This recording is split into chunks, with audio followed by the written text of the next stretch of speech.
C'est passé très vite, mais oui, nous sommes bien déjà à la 32e journée de Ligue 1 que nous allons, comme chaque mercredi, tenter de pronostiquer. Salut tout le monde, c'est Mathieu, très heureux de vous retrouver aujourd'hui pour une nouvelle vidéo prono de la journée de Ligue 1, la 32e qui va donc commencer vendredi par ce Nice-Reims et elle va se clôturer dimanche par l'importantissime choc entre le LOSC et l'Olympique de Marseille. Comme d'habitude, on va aller assez vite sur le classement, surtout sur les choses importantes qui se sont passées lors de la 30e journée, avec notamment toujours ce mano à mano entre Marseille qui a gagné, Lille qui a gagné, Monaco qui a fait nul, Lyon, Nice, Strasbourg ont tous gagné dans les équipes concurrentes à la LDC. Seul Monaco n'a pas gagné lors de cette 30e journée de Ligue 1, mais ils sont encore dans la course bien sûr pour aller chercher la Ligue des Champions en fin de saison.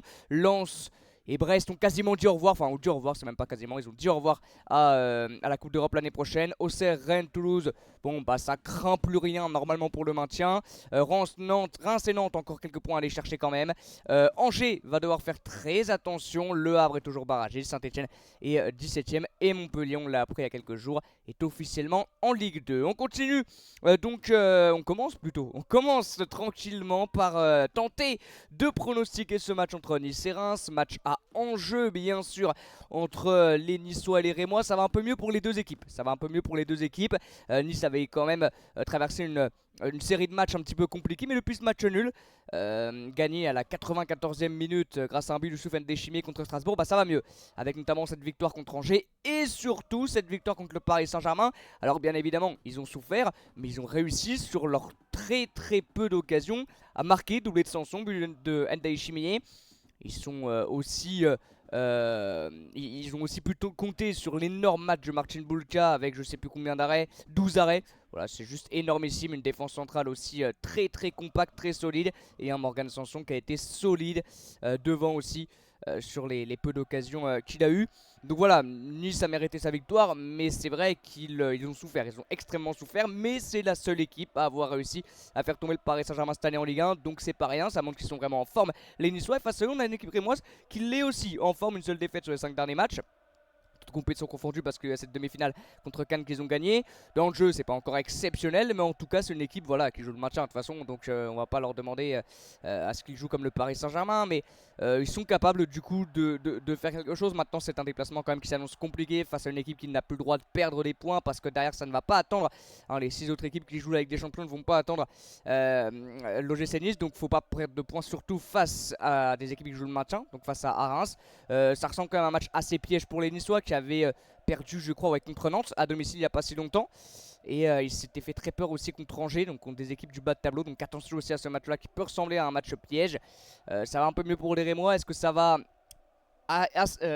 assez bien pour pouvoir battre l'OGC Nice? Je sais pas. Les gêner, faire un nul, oui, mais les battre, ça me paraît compliqué. Donc j'irai plutôt vers quand même une courte victoire niçoise. Ils sont quand même un peu mieux, ils sont au-dessus quand même côté que Reims, même si ça va être extrêmement compliqué parce que Reims est très compact, il faut réussir à jouer face à un bloc bas et on va voir si les Niçois vont réussir à le faire, mais Reims c'est peut-être l'un des blocs bas les plus compliqués à contourner en Ligue 1 avec ouais, il y a Angers aussi qui est qui joue toujours très bas. Donc c'est extrêmement compliqué de jouer face à ce genre d'équipe. Donc Nice va devoir, par l'intermédiaire aussi de ses joueurs offensifs, Evan Guessant notamment, Mohamed Ali Chaud, Bonani, etc. Vraiment d'être patient dans ce match-là. Ils vont pas marquer beaucoup de buts, il va falloir être patient.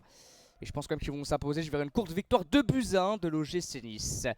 Ensuite, on aura un match à 17h. Et quel match? Quel match à 17h? La rencontre entre le Racing Club de Strasbourg et le Paris Saint-Germain. Énorme choc. Je pensais réellement que Strasbourg était la seule équipe sur la fin de saison qui avait le potentiel de battre le Paris Saint-Germain. Mais je me suis trompé parce que le PSG a perdu contre l'OGC Nice. Et pour moi, Strasbourg a... Je veux pas dire qu'ils sont... Bah, ils sont favoris quasiment sur le papier là au niveau des codes. Bon, c'est très équilibré. Mais pour moi, ils sont... Enfin, pas favoris, on peut pas dire ça face au Paris Saint-Germain, mais en tout cas, ils ont vraiment une énorme carte à jouer pour plusieurs raisons. Déjà parce que le Paris Saint-Germain n'a plus rien à jouer en Ligue 1, ça y est, il y avait encore cette invincibilité à aller chercher, le record, maintenant il n'y a plus rien, donc c'est bon, ils ont plus rien à jouer. Ils ont gagné ce match aller contre Arsenal en demi-finale, donc ils vont avoir seulement dans la tête le match retour à jouer au parc, donc ça va faire tourner. Les joueurs qui vont jouer vont pas vouloir se blesser pour pouvoir être aptes pour le match contre Arsenal. Donc ça va être compliqué. Côté Paris Saint-Germain, ce sera pas le plus beau match de leur saison. Surtout que là, voilà, ils font des nuls contre Nantes. Ils perdent contre Aston Villa. Bon, c'est dans la Ligue des Champions. Voilà. Ils perdent en Ligue 1 contre l'OGC Nice. et ils gagnent une très courte victoire contre le Havre. Bon après ils ont montré qu'ils étaient encore énormes hein, contre Arsenal, parce que le match qu'ils font, notamment la première mi-temps, elle est folle. Mais là, je pense qu'on va retrouver le PSG de ces dernières semaines, notamment en Ligue 1. Et puis Strasbourg, Strasbourg, ça perd plus depuis, je crois, 11-12 matchs. Hein, c'est assez impressionnant. Et ils sont largement capables, ils ont largement les capacités de le faire face à cette équipe du Paris Saint-Germain. Vraiment. Moi, je vais pas changer mon prono même avant la défaite de Paris contre Nice. Et j'irai sur une victoire strasbourgeoise. Un petit peu compliqué de se mouiller, mais en plus, il y a eu la défaite. Et en plus, il y a vraiment dans les têtes quasiment seulement le match contre Arsenal, mais ça reste des compétiteurs en connaissant Luis Enrique, il va jouer jusqu'à la fin de la saison à fond cette Ligue 1. Mais Strasbourg, voilà, beaucoup de qualité. Et puis c'est déjà des morts de faim dans des matchs, bon ça reste un match normal, mais quand tu joues le Paris Saint-Germain en plus à domicile, ça reste peut-être un match à part. Voilà, tu veux faire tomber le Paris Saint-Germain, être la première équipe peut-être à les faire tomber à l'extérieur aussi, parce que le PSG a battu je crois ce record hein, de matchs consécutifs sans défaite à l'extérieur. Donc ça aussi ça va être une motivation supplémentaire avec les guerriers qu'il y a là-bas, notamment André Santos, Valentin Barco, Doucouré, Diarra, etc. Strasbourg va avoir en plus l'appui du public. Donc je les vois vraiment s'imposer. Je verrai une victoire 2-1 également du Racing Club de Strasbourg. C'est peut-être voilà, un choix un peu compliqué. Ça se passera peut-être pas comme ça, parce que Strasbourg, c'est pas non plus l'assurance touriste. Parfois ils ont quelques moments de moins bien, notamment contre Monaco. Ils n'ont pas fait un match énorme, mais ils ont su résister à aller chercher le 0-0. C'est un très bon résultat à l'extérieur. Et pour moi, ils sont largement capables de le faire en plus à domicile. Donc je verrai une victoire 2-1 de Strasbourg. Ensuite, on aura le soir un Toulouse-Rennes, un match quasiment sans enjeu, si ce n'est pour Toulouse d'enfin gagner, parce que là, ça fait longtemps qu'ils n'ont pas gagné. Ils ont arrêté l'hémorragie de 5 défaites consécutives avec ce nul contre Nantes, où c'était un match, heureusement que je ne l'ai pas commenté, parce qu'il a été catastrophique ce match-là. Juste à regarder les stats. Hein. C'était vraiment un match, il ne s'est rien passé. Voilà, il ne s'est quasiment rien passé. Il y a eu extrêmement peu de grosses occasions, très peu d'intensité, très peu de rythme. Ce match-là, sur le papier, il paraît intéressant, mais c'est deux équipes qui n'ont plus rien à jouer. Donc après, ça va jouer sans pression. Il peut y avoir des espaces, il peut y avoir des belles choses. Mais je vois pas non plus un spectacle fou. Et puis au vu de la forme des deux équipes, on a quand même l'équipe rennaise qui sort, certes une lourde défaite, mais 3 victoires sur les 5 derniers matchs. Toulouse, ils savent plus gagner quasiment. C'est extrêmement compliqué pour eux. Et je crois qu'à domicile, ils n'ont plus gagné en 2025. Si je dis pas le bêtise, c'est à domicile ou à l'extérieur. Je sais plus, je crois que c'est à domicile. Bref, en tout cas, ils gagnent plus, ils sont pas en confiance. Donc je verrai peut-être un nouveau match nul prolifique 2-2 entre Toulouse et Rennes. Même si Rennes, pour moi, partira quand même favori sur ce match-là. Ensuite, on va aller sur le soir, Saint-Etienne Monaco, match à enjeu bien sûr, choc des extrêmes entre Saint-Etienne et Monaco. Saint-Etienne qui joue le maintien, Monaco qui joue la qualif pour la Ligue des Champions. On va pas dire que c'est la dernière chance pour Saint-Etienne, mais à un moment donné ça va le devenir quand même, parce que s'ils venaient à perdre et que Le Havre ou même Angers venait à gagner, là ça deviendrait quand même extrêmement compliqué. Il resterait que 2 matchs après, ça deviendrait extrêmement compliqué. Il faudrait plus que compter sur soi, mais compter aussi sur les autres. Sauf que le problème c'est que là la réception de Monaco elle paraît compliquée, surtout que quand ils affrontent des gros ils s'en prennent beaucoup. Débutants, on va pas se mentir. On se rappelle au match aller 8-0 contre Nice, 6-1 contre le Paris Saint-Germain, contre Marseille je crois qu'ils sont aussi prendre un gros score. Donc c'est compliqué quand ils jouent face à des gros. À domicile, on l'a déjà dit, mais c'est pas catastrophique. Saint-Étienne, voilà, c'est 11ème, ça prend beaucoup de points du côté du Chaudron. S'ils sont capables de récidiver le match qu'ils avaient fait contre l'Olympique Lyonnais, et pour moi, ils sont tout à fait capables de gêner cette équipe monégasque qui est fébrile et qui est vraiment capable de perdre des points, surtout face à des équipes du bas de tableau. Vraiment, la AS Monaco est vraiment capable, on l'a vu contre le Havre notamment, à partout. Donc elle est vraiment capable de perdre des points bêtement face à ce genre d'équipe. Et la SSE, si ils montent la même envie, la même intensité qu'ils ont mis contre l'OL, ça peut le faire pour les Stéphanois. Ils sont absolument pas favoris, mais j'ai bien aimé leur grinta contre cette équipe lyonnaise. Et puis devant ce trio aussi, je l'aime de plus en plus, David Adjvili, Cardona et Lucas Tassin, qui à domicile fait des folies. Donc j'irai encore une nouvelle fois sur un prono très risqué, parce que Monaco n'a pas le droit de perdre, mais c'est beaucoup trop fébrile. On pourrait mettre le nul, mais moi je vais essayer de me mouiller un peu. J'irai sur une très courte victoire stéphanoise, 1-0. Ça m'étonnerait que ça passe, mais on va essayer de se mouiller un petit peu sur cette fin de saison. 1-0 pour la SSE. Ensuite, on ira sur Nantes-Angers, 15h. Alors, malheureusement, ce match-là, je sais pas pourquoi, mais je sens que ça peut être le même que le Nantes-Toulouse. Parce que, alors, c'est un match là, par contre, qui a beaucoup d'enjeux, même extrêmement d'enjeux. Nantes pourrait quasiment officialiser son maintien. Angers, bon, il pourrait passer devant Nantes en cas de victoire. Enfin, c'est vraiment un match importantissime. Hein. Là, c'est importantissime ce match-là. À Nantes, 3e match consécutif à domicile après Paris-Toulouse. C'est Angers qui vont recevoir les Nantais. Pour moi, c'est 2 points pris sur 6 à domicile. On verra sur 9, ils vont en prendre combien. Match qui s'annonce compliqué, même si Angers pareil hein, c'est quand même la dernière victoire, c'est contre Montpellier, où c'est que des défaites, ça marque très peu. Bon après ils ont un calendrier compliqué sur les derniers matchs, Lille, Nice, Paris. c'est dur. Mais ouais, ça reste quand même assez fébrile. Ils ont eu une série très très convaincante, les Angevins, mais là depuis quelques matchs c'est extrêmement compliqué. Leur dernière victoire, à part Montpellier, ça remonte quand même au 16 février. Mais c'était contre Reims, une équipe qui gagnait plus non plus au moment là. Donc ouais, c'est dur pour les Angevins. Ça va être un déplacement quand même compliqué du côté de Nantes. Même si les Nantais, pareil, hein, ça reste fébrile, mais pour moi c'est quand même meilleur individuellement, collectivement, ça reste quand même meilleur côté nantais. Donc j'irai sur une victoire du FC Nantes. Pareil, courte victoire, il n'y aura pas beaucoup de buts dans ce genre de match, ça va être très fermé. Hein. 1-0, 1-0 pour Nantes en fin de match, un petit but de Moses Simon. Auxerre Le Havre, Auxerre la surprise, on n'en parle pas assez je trouve d'Auxerre, mais Auxerre quelle saison, Christophe Pellissier, quel travail. Enfin c'est énorme, il y a beaucoup de joueurs qu'on pourrait vraiment parler parce que la JOCR cette année, on pourrait peut-être même faire une vidéo à part parce qu'on parle de Strasbourg, parce qu'ils jouent la Ligue des Champions, enfin ils espèrent jouer la Ligue des Champions, ils sont peut-être européens l'année prochaine, ils font une saison énorme, mais Auxerre aussi c'est un promu qui finira peut-être dans le top 10 en fin de saison, qui est 10ème tout pile, qui a les armes pour finir dans le top 10 en fin de saison, qui a notamment battu l'Olympique de Marseille aller-retour, qui a fait un nul contre le Paris Saint-Germain, qui montre de très très belles choses dans le jeu, sans avoir un effectif incroyable, mais ils ont un énorme collectif. À domicile c'est très fort, ils ont perdu 2 ou 3 fois. 3 fois, ils ont perdu 3 fois, donc c'est très fort aussi à domicile. Le Havre, eux, jouent encore gros bien sûr, on le voit sur les derniers matchs. Bon, ça va un peu mieux, même si ça reste irrégulier, mais ils sont capables aussi d'acheter des points importants, notamment ce point contre Monaco qui est très très important. Là, ils vont jouer face à une équipe vraiment en confiance, qui n'a pas de pression par rapport au Havre. Auxerre n'a pas de pression. Alors parfois quand il n'y a plus rien à jouer, on peut se dire que les équipes ils vont un petit peu moins, mais je pense que ce ne sera pas le cas d'Auxerre. Je pense que ce ne sera pas le cas d'Auxerre, ils veulent finir en beauté, ils veulent finir le plus haut possible. Donc ils vont jouer ce match à fond, et c'est pour ça que ça va être extrêmement compliqué pour le Havre. Et je vois bien à peu près le même, peut-être même physionomie de match que contre Monaco. Ils ouvrent le score assez tôt.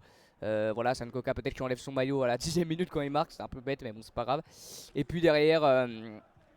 D'ailleurs, Auxerre égalise et puis ça se finit comme ça. Ou alors une courte victoire auxerroise. Ouais, j'irai même sur une courte victoire auxerroise. À domicile, comme ça, c'est quand même très fort. Et le Havre me semble quand même ouais, très très fébrile. Après, ce match contre Monaco est quand même pas mal. Seulement 2 défaites sur 5 derniers matchs. Bon, c'est contre Rennes, cette grosse lag, et contre le Paris Saint-Germain à l'extérieur. Je crois qu'à l'extérieur, du côté du Havre, ouais, c'est pas Kata. Hein, c'est pas Kata, donc c'est capable d'aller chercher des points d'embêter. En tout cas, la GOCR gagner, je sais pas. Allez, on ira quand même sur un match nul. J'irai quand même sur un match nul parce qu'ils ont vraiment besoin de points et j'irai sur un partout. Brest Montpellier ensuite, match encore une fois sans enjeu. Montpellier n'a plus envie de jouer, surtout que là c'est officiel pour la Ligue 2. Et le Stade Brestois, bon pareil, c'est terminé. Ils veulent eux finir le plus haut possible, mais il n'y a plus rien à espérer, plus rien à craindre, surtout après leur dernière défaite contre l'Olympique de Marseille. Donc voilà, c'est fini pour les Brestois qui vont essayer de finir en beauté. On va pas faire 20 minutes sur ce match-là. Je verrai une victoire 2-0 de Brest. Hein. On va pas épiloguer là-dessus. Très joli match entre l'Olympique Lyonnais et le Racing Club de Lens, donc qui a remis la tête en avant, qui s'est remis la tête à l'endroit surtout avec cette victoire contre Rennes. Super victoire, rien à dire sur ce match avec des superbes buts, notamment le but de Tolisso. Voilà, un Cherki qui a encore été énorme. Enfin bref, ils ont été très très bons les Lyonnais sur ce match-là. La dernière minute carrément, ils ont été vraiment solides. Les Lyonnais, bon, il y a ce petit but qui est un petit peu le point faible. Mosson c'est très très costaud. Fofana aussi, on voit quand même hein, que c'est un joueur qui apporte énormément côté lyonnais. Et non, belle victoire, belle réaction face à un Lens extrêmement irrégulier, la 4-0 à domicile contre Auxerre dans le match un peu de la dernière chance pour l'Europe, même si ça semblait déjà compromis, mais voilà, c'était catastrophique hein, pour les Lensois.